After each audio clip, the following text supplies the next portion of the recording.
चलित वर्ष 77तम वन महोत्सव आमर बलांगीर जिले में जिला स्तरीय वन महोत्सव आमर खुजेनपाली स्थित अर्बान प्लांटेशन जोटा आम करुँ वर्ष 5000 गछ से लगे से सैट्रे कराऊँगी माननीय कलेक्टर महोदय आसुँच से चीफ गेस्ट हिसाब से डकाई सार आसुँच समग्र जिले में वर्ष आम 5 लाख आम वृक्षरोपण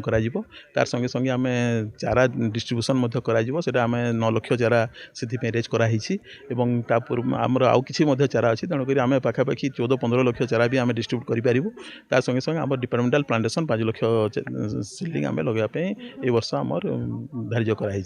ना रक्षणाबेक्षण तो कराऊँगी गवर्नमेंट भी जोटा नियम अच्छी आमर नॉर्म अनुसार आम प्रत्येक प्लांटेशन को आम 4 वर्ष पर्यंत मेंटेन कराए आम VSS को हैंडओवर कर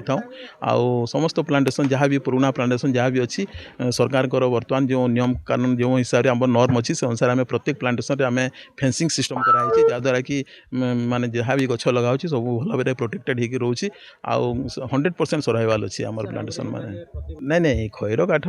जोटा ठीक कहते आप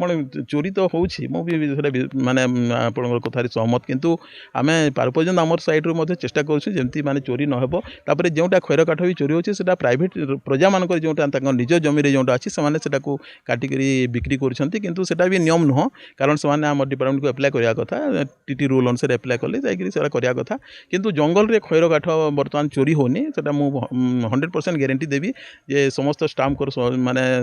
चेष्टा द्वारा आम ताकू रोकी पारिछ किंतु जो प्राइवेट लैंड जहाँ अच्छी सेटा तो किसी परिमाण में बर्तमान भी माने इलीगली से ट्रांसपोर्ट होची जोटा कि आम चेष्टा करूँ जे ताकू रोकी पारिबु आउ एटा को आम ए रेकर्ड को निहाती आम कंट्रोल को आनी पारिबु।